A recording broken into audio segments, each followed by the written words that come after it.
All right, we'll get started about a minute early here talking about the 49ers defense. How is this unit going to hold up against Atlanta if the 49ers are indeed missing the maximum potential amount of players that they might be missing?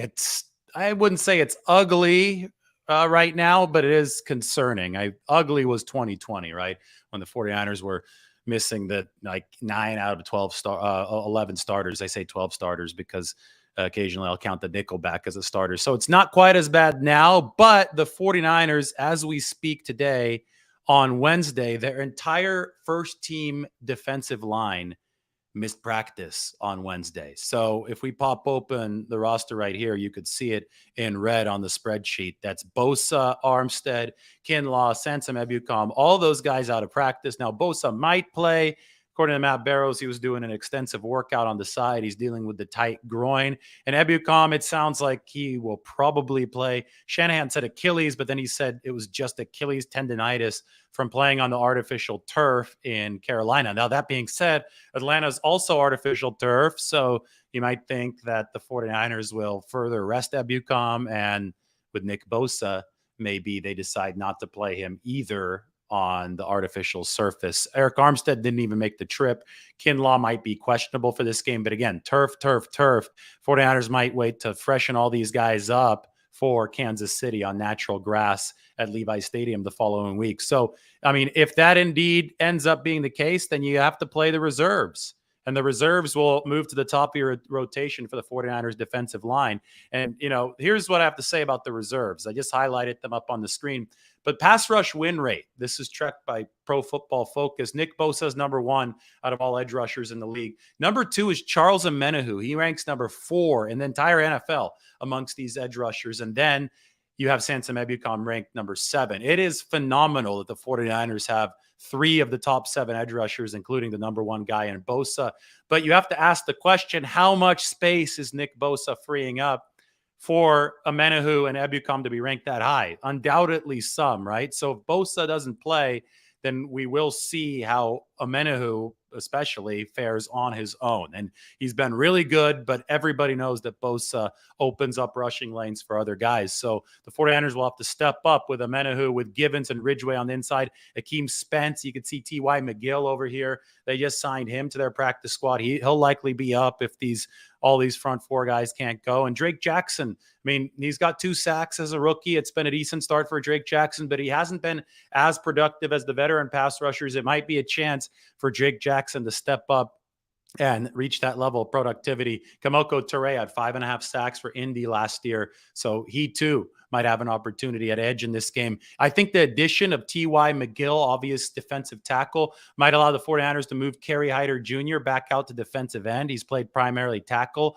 over the past 2 games. If that's the case, that Hyder is at defensive end, well, we already know how the 49ers have done with Kerry Hyder defensive end, minus Bosa, minus some of their edge rushers. That was the best season of Hyder's career in 2020, 8.5 sacks. So I think that the 49ers do have several options here. Hey, their second team D-line would be, the first team D-line would be a healthy, good D-line for other squads. But it's obviously not as overpowering as the 49ers healthy unit. And it is worth considering that the Atlanta Falcons are number 3 in the NFL in pass block win rate. They have a decent offensive line over there in Atlanta. Left tackle is Jake Matthews. The right tackle is Caleb McGarry. And then they have Drew Dahlman, who is the son of former 49er Chris Dahlman, playing center for them. He ranks in the top 10 in the NFL in run block win rate. And if you want to talk about the lifeblood of this Atlanta offense, well, they're a below average pass attack, and that's good for the 49ers,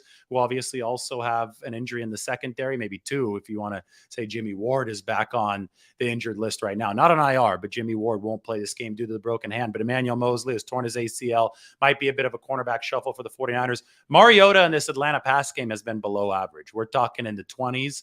Overall for this team, Mariota himself has a DVOA of number 19. It's been about the rushing attack, which has actually been ranked high for Atlanta, but Cordarrelle Patterson is not going to be available in this game. And that's been their top running back. So Kyle Pitts, the tight end, is going to be back in this game. So that might mark an uptick for Drake London, Kyle Pitts, Marcus Mariota, and this Atlanta passing attack. But I mean, the quarterback play hasn't been good so far. I have to outline that. And the 49ers might be in luck there.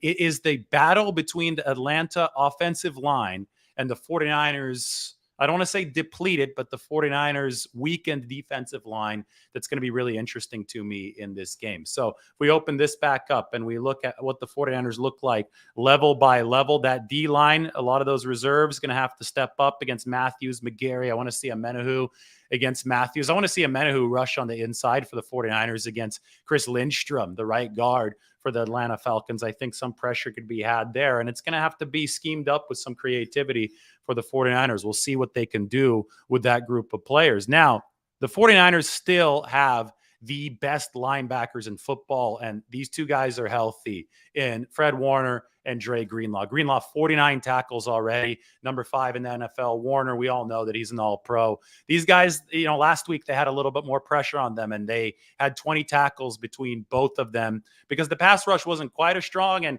I say that relatively, right, because the 49ers still picked up 7 sacks against Carolina, which is how good this defense is. But still, it was screen city for the Carolina Panthers. I expect it to be screen city again, even without Cordarrelle Patterson for the Atlanta Falcons, because the 49ers can get after the passer even without their top guys.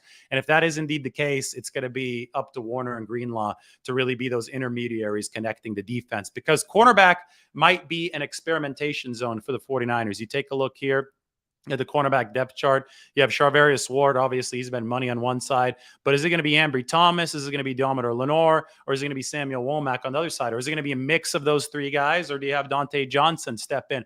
49ers obviously in a better spot than they were last season when they had Josh Norman, Drake Kirkpatrick getting run over like a bug on a windshield against Arizona in that Week 9 game. So the 49ers obviously feel a lot better than when they were on a record pace of defensive pass interference calls last year. But they still, might be a little bit sketchy at that corner position, especially since these guys haven't started a game yet, with Mosley having started all the games prior to now. So the Falcons are going to be looking to take advantage of that. They're going to be looking to take advantage of the 49ers D-line. And I think when you consider all of that in perspective, then you look at the 2 linebackers in the middle. These guys have to play a great game for the 49ers to make sure that they stay not behind the 8 ball. So they get out of the way of the 8 ball. Let's put it that way. They don't want to be behind the 8 ball in this football game. And I think the linebackers can really help them do that. Remember that the solution to all of this, if the 49ers do struggle a bit defensively, is complementary football. The offense has to pull its weight. And we saw that last week when the 49ers offense stepped up, especially after the second half, after Nick Bosa went out. Mosley didn't get hurt till late, but the 49ers offense put together 2 killer drives in the third quarter to grab control, firm control of that game when Carolina seemed to have a bit of an opening. If the 49ers can replicate that dynamic in this football game, coming up here in Atlanta, offensively against a weaker Atlanta defense. I know you have to be worried about Grady Jarrett. We'll talk about him later, but this is a defense that's ranked in the 20s for Atlanta. Well, then the 49ers can really control this game, even if their defense does leak a bit of oil as it happens. That's why the 49ers are favored right now by 5.5 points. Matt Barrows brought this up on our podcast today. You can check it out. Here's the Pet Catch podcast episode. It's going to drop tomorrow morning. Is this the shoulda traded for Jimmy revenge tour? Is it going to continue? Because Carolina traded for Jimmy Garoppolo, obviously didn't. Atlanta had an opportunity to. They lost Matt Ryan. They didn't. Can that continue? Because the 49ers offense can put the hurt to the Falcons in this game. They could be the driver, the locomotive of the train, if you will. So that's how the 49ers defense is going to fare against Atlanta. Thanks for watching. Why don't you all like the video, sub to the channel, do all that good stuff. I have some pizza that I need to go grill. So I'll be back at some point in the future. Everybody take care. Have a great rest of your Wednesday.